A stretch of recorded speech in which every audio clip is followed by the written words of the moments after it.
Annie's logos study എന്ന ചാനലിലേക്ക് ഏവർക്കും സ്വാഗതം. ദൈവ തിരുനാമത്തിന് സ്തുതി. ന്യായാധിപന്മാർ 7-ാം അധ്യായത്തിലെ ചോദ്യോത്തരങ്ങൾ. ചോദ്യം 1. 7-ാം അധ്യായം 1-ാം വാക്യപ്രകാരം ജെറുബ്ബാലും സംഘവും എവിടെ പാളയമടിച്ചുവെന്നാണ് പറയുന്നത്? ഉത്തരം ഹാരോദ് നീരുറവയ്ക്ക് സമീപം. ചോദ്യം 2. മിദിയാന്റെ താവളം എവിടെയായിരുന്നുവെന്നാണ് 7-ാം അധ്യായം 1-ാം വാക്യപ്രകാരം പറയുന്നത്? ഉത്തരം വടക്ക് മോറിയ കുന്നിൻ്റെ താഴ്വരയിലായിരുന്നു. ചോദ്യം 3. എന്തുകൊണ്ടാണ് മിദിയാൻകാരെ ജെറുബ്ബാലിൻ്റെ സംഘത്തിന് ഏൽപ്പിച്ചു കൊടുക്കയില്ല എന്ന് കർത്താവ് പറയുന്നത്?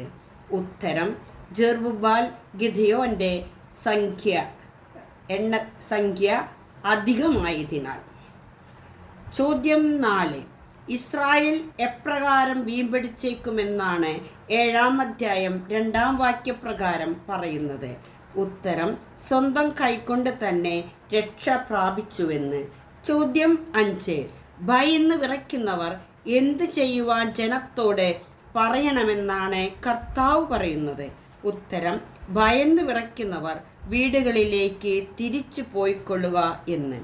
ചോദ്യം 6. എത്ര പേരാണ് വീടുകളിലേക്ക് തിരിച്ചു പോയത്? ഉത്തരം 20,000 പേർ. ചോദ്യം 7. ബാക്കി എത്ര പേർ ശേഷിച്ചുവെന്നാണ് 7-ാം അധ്യായം 3-ാം വാക്യപ്രകാരം പറയുന്നത്? ഉത്തരം 10,000 പേർ.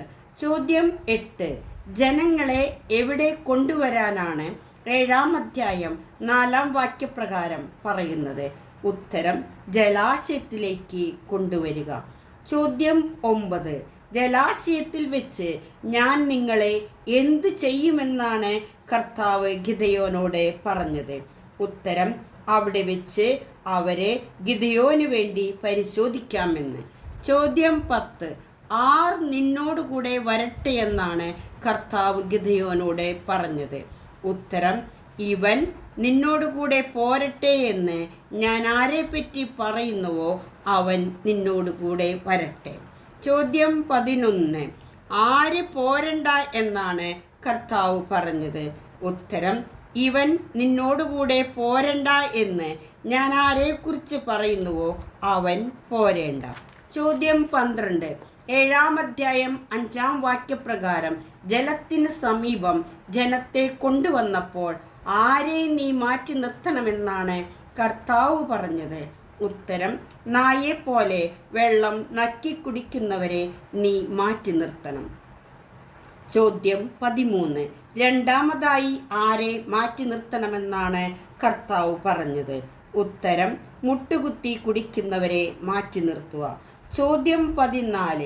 കയ്യിൽ കോരി വായോടടുപ്പിച്ച് നക്കി കുടിച്ചവർ എത്ര പേരായിരുന്നു? ഉത്തരം 300 പേർ. ചോദ്യം 14.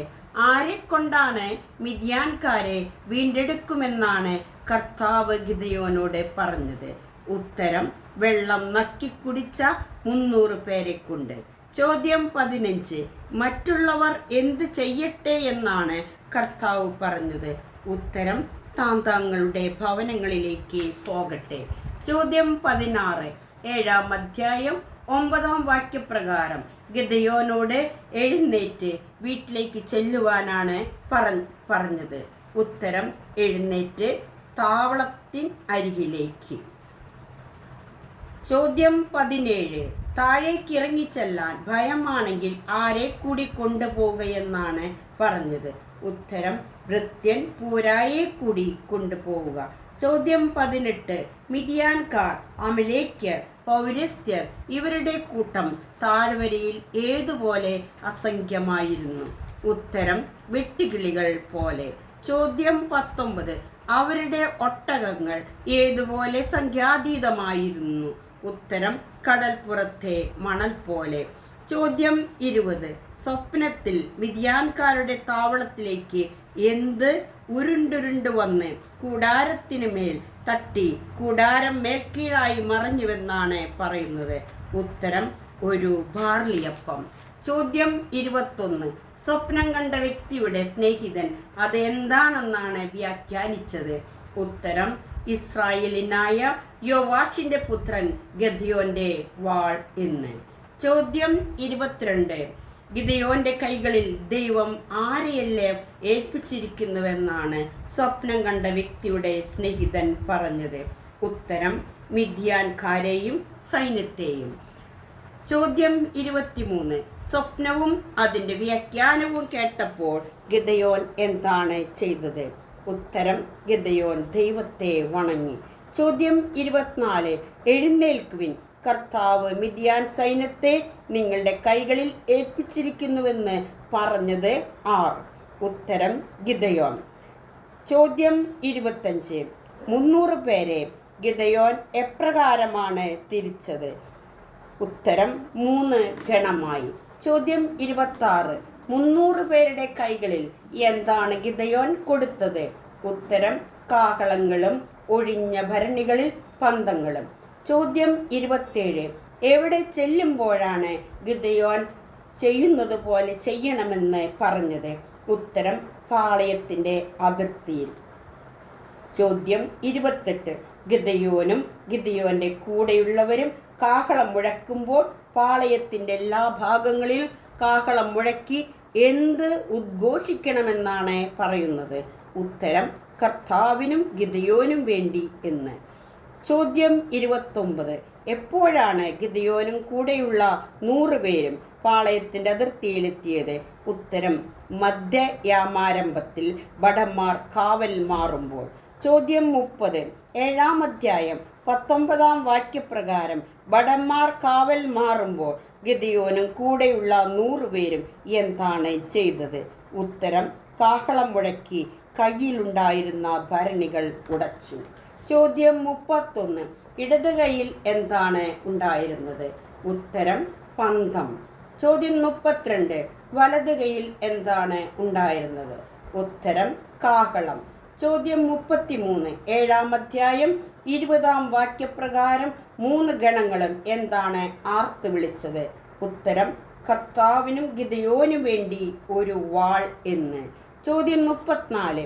7-ാം അധ്യായം 21-ാം വാക്യപ്രകാരം ശത്രുസേന എന്താണ് ചെയ്തത്? ഉത്തരം ഓടിപ്പോയി. അവർ നിലവിളിച്ചുകൊണ്ട് ഓടി രക്ഷപ്പെട്ടു. ചോദ്യം 35. 300 കാഹളങ്ങൾ മുഴങ്ങിയപ്പോൾ കർത്താവ് പാളയത്തിലെ ഭടന്മാരെ എന്ത് ചെയ്യാനാണ് പ്രേരിപ്പിച്ചത്? ഉത്തരം തൻ്റെ കൂട്ടുകാരനെയും സഹയോദ്ധാക്കളെയും വാൾ കൊണ്ട് വെട്ടാൻ. ചോദ്യം 36. പട്ടാളം സെരേറ ലക്ഷ്യമാക്കി എവിടം വരെ ഓടി? ഉത്തരം ബത്ഷിത്ത വരെ. ചോദ്യം 37. തബാത്തിൽ കൂടി എവിടം വരെ ഓടി? ഉത്തരം അബൽ മെഹോലയുടെ അതിരുവരെ. ചോദ്യം 38. ആരെല്ലാമാണ് മിദ്യാൻകാരെ പിന്തുടർന്നത്? ഉത്തരം നഫ്താലി, ആഷേർ, മനാസെ ഗോത്രങ്ങളിൽ നിന്ന് വിളിച്ചു കൂട്ടിയ ഇസ്രായേൽക്കാർ. ചോദ്യം 39. ഗിദെയോൻ എഫ്രായിം മലനാടിൻ്റെ എല്ലാ ഭാഗങ്ങളിലേക്ക് ആരെയാണ് അയച്ചത്? ഉത്തരം ദൂതന്മാരെ. ചോദ്യം 40. ആർക്കെതിരെ ഇറങ്ങി വരുവാനാണ് ഗിദെയോൻ 7-ാം അധ്യായം 24-ാം വാക്യപ്രകാരം പറയുന്നത്? ഉത്തരം മിദ്യാൻകാർക്കെതിരെ. 41. എഫ്രായിംകാർ ഒന്നിച്ചുകൂടി ഗിദെയോൻ എന്തെല്ലാം കൈവശമാക്കി? ഉത്തരം ബത്ബാറയും ജോർദാനും വരെയുള്ള ജലാശയങ്ങൾ. ചോദ്യം 42. മിദ്യാനെ പിന്തുടരവേ മിദ്യാൻ പ്രഭുക്കളായ ആരെയെല്ലാം പിടികൂടിയെന്നാണ് 7-ാം അധ്യായം 25-ാം വാക്യപ്രകാരം പറയുന്നത്? ഉത്തരം ഓറബ്, സെബ് എന്നീ മിദ്യാൻ പ്രഭുക്കളെ. ചോദ്യം 43. ഓറബിനെ എവിടെ വെച്ചാണ് കൊന്നുകളഞ്ഞത്? ഉത്തരം ഓറബ് ശിലയിൽ വെച്ച്. ചോദ്യം 44. സേബിനെ എവിടെ വെച്ചാണ് കൊന്നുകളഞ്ഞത്? ഉത്തരം സേബ് മുന്തിരിച്ചക്കിനരികെ വെച്ച്. ചോദ്യം 45. ഓറബിൻ്റെയും സേബിൻ്റെയും തലകൾ എവിടേക്ക്, ആരുടെ അടുത്തേക്ക് കൊണ്ടുവന്നു? ഉത്തരം ജോർദാൻ്റെ അക്കരെ ഗിദെയോൻ്റെ അടുത്ത്. എല്ലാവർക്കും നന്ദി.